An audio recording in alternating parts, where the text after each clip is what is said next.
This time I'm going to be taking a closer look at the chest of drawers that I made for underneath my workbench.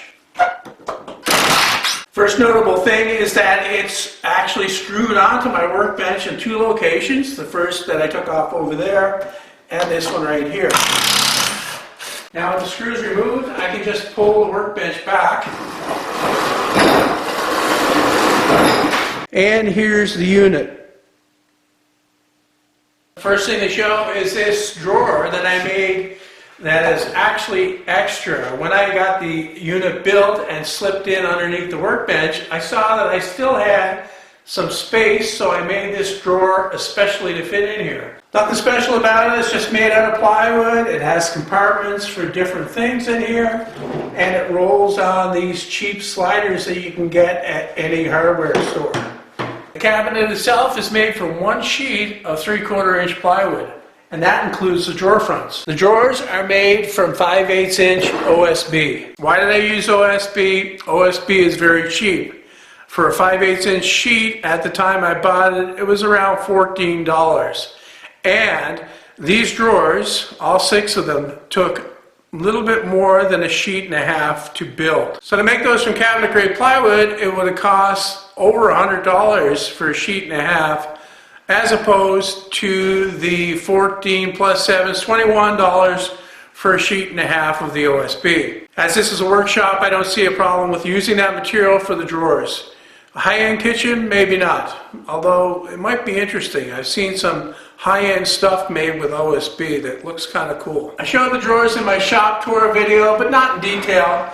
These ones on the bottom are about 12 inches deep and hold all the bigger tools. The next one up is a little bit less deep, and I have some smaller tools in here. Like this one, I have all my nail guns and nails.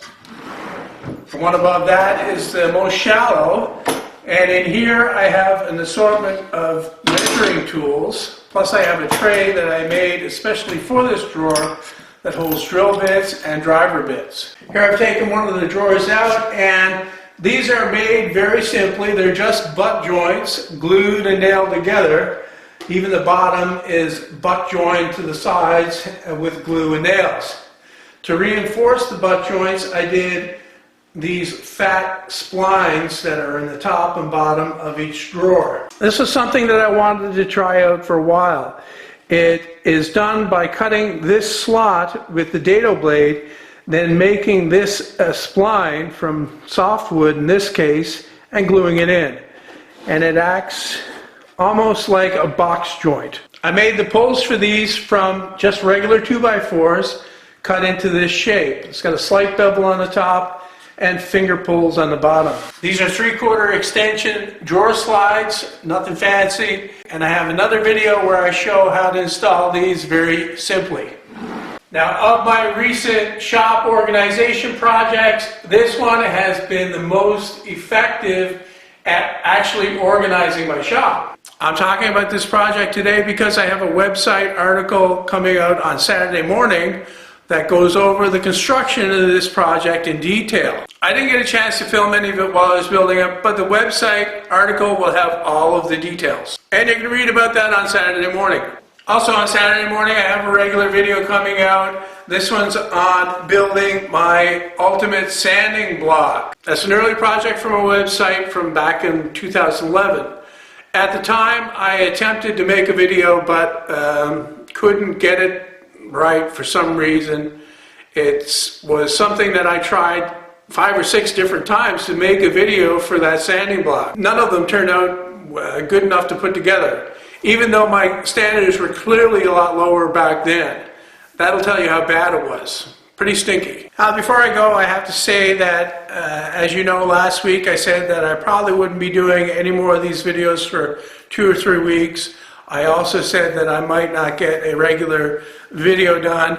Since that time, I've kind of went back on that, and I was working on plans. The fact is, working on plans steady is really boring. It's really boring. So I had to take a break from doing that and get out here and do this. It's a one day out of my schedule to come out here and do this, and the sanding block video. However, in that time I did get one plan finished and posted on my website.